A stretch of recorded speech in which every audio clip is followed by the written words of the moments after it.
বিসমিল্লাহির রহমানির রহিম। আজকে একটা খুব সুন্দর মুজাররব আমল নিয়ে আসছি। যে আমলটা হচ্ছে আপনার বাড়ি থেকে কেউ পালিয়ে গেছে, কেউ হারিয়ে গেছে, তাদেরকে কিভাবে আপনারা নিজের বাসায় ফিরিয়ে আনবেন সেটার একটা মুজাররব আমল নিয়ে আসছি। তো আপনারা সবাই ভিডিওটাকে প্রথম থেকে শেষ পর্যন্ত দেখতে থাকুন, তাহলে সবাই বুঝতে পারবেন, তাহলে আমলটা আপনারা ভালোভাবে করতে পারবেন। আসসালামু আলাইকুম রহমতুল্লাহি ওবরকাতুহ। আশা করি আল্লাহ পাকের অশেষ রহমতে আপনারা সকলে ভালো আছেন, সুস্থ আছেন। আলহামদুলিল্লাহ, আমিও ভালো আছি, সুস্থ আছি। তার আগে আমি বলে দিচ্ছি, নিচে দেখেন আমার নিচে নাম্বার দেওয়া আছে। যদি আপনারা জিনজাত চিকিৎসা নিতে চান, যদি অফলাইনে নিতে চান, আমার সাথে কথা বলে আমার জায়গায় আসবেন। আর যদি অনলাইনেও করি, যদি অনলাইনে নিতে চান তাহলে কথা বলবেন, অনলাইনেও চিকিৎসা দেওয়া হয় ইনশাআল্লাহ। তো চলুন আমরা আমলের বিষয় জেনে নিই। আমলটা হচ্ছে যে কেউ মনে করেন আপনার বাড়ির থেকে হারিয়ে গেছে, ছোট বাচ্চা হোক, কোনো বয়স্ক লোক হোক, হারিয়ে গেছে, এখন তাদেরকে খুঁজে পাচ্ছেন না। তো তাদেরকে ফিরিয়ে আনার একটা খুব সুন্দর মুজাররব শক্তিশালী আমল নিয়ে আসছি, কোরআনিক আমল। এখন এই জায়গায় বলে দিচ্ছি, এই এই আমল দিয়ে আপনারা অনেক কিছু কাজ করতে পারবেন। কি মনে করেন কেউ আপনার সাথে, মনে করেন কারো স্বামী স্ত্রীর সাথে রাগ করে বাড়ি থেকে চলে গেছে, আসতেছে না, এই কাজটাও আপনি এই আমল দিয়ে করতে পারবেন। কেউ বাড়ির থেকে রাগ করে চলে গেছে, তাকেও এই আমল ধারাতে বাড়িতে ফিরিয়ে আনতে পারবেন। তো চলুন আমরা সরাসরি আমলের দিকে চলে যাই।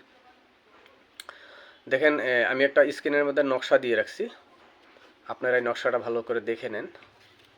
এখন আপনারা কি করবেন, এই নকশাটা লেখার আগে আপনারা নিজেকে পরিষ্কার পরিচ্ছন্ন করে নেবেন, অজু করে নেবেন, আতর খুশবু লাগাবেন, একটা খালি কমরাতে বসবেন। খালি কমরা বলতে যে কোনো কমরায় হবে, সমস্যা নেই, কিন্তু আপনি যখন এই নকশাটা লিখবেন সেই সময় যেন এই কোঠার মধ্যে, মানে সেই কমরার মধ্যে কেউ না যায় আপনার লেখা অবস্থা। আপনি পশ্চিম দিকে ফিরে বসে এই নকশাটা লেখার আরম্ভ করবেন। দেখেন, আপনি যেই মানে প্রথম আপনি ডাইন দিক থেকে শুরু করে আসবেন, ডাইন দিক থেকে শুরু করবেন।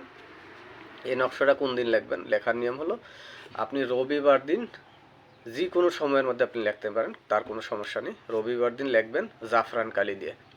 এই নকশা লেখার শর্ত হলো জাফরান কালি দিয়ে আপনি এটাকে লিখবেন।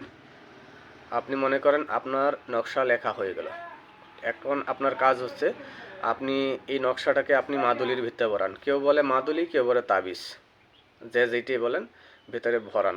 ভরিয়ে এখন আপনি কি করবেন, পাংখা আছে না, আমরা কেউ পাংখা বলে, কেউ ফ্যান বলে, আপনি কি করেন, কোনো সুতা লাগিয়ে পাংখার মধ্যে বেঁধে রাখুন।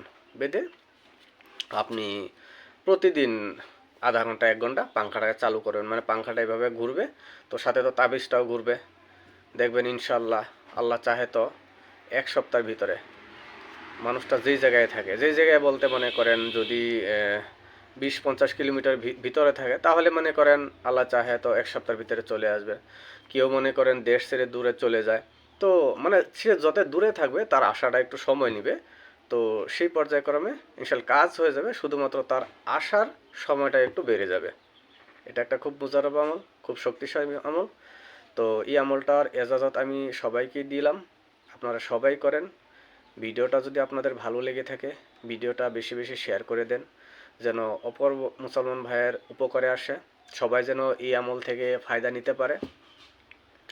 আর যদি ভিডিওটা ভালো লেগে থাকে, তাহলে যদি আপনারা ইউটিউবতে দেখেন তাহলে চ্যানেলটাকে সাবস্ক্রাইব করে দেন, আর যদি ফেসবুকতে দেখছেন তাহলে আমার চ্যানেলটাকে ফলো করে দেন।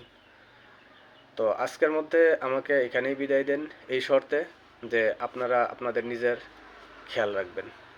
আসসালামু আলাইকুম রহমতুল্লাহি ওবরকাতুহ।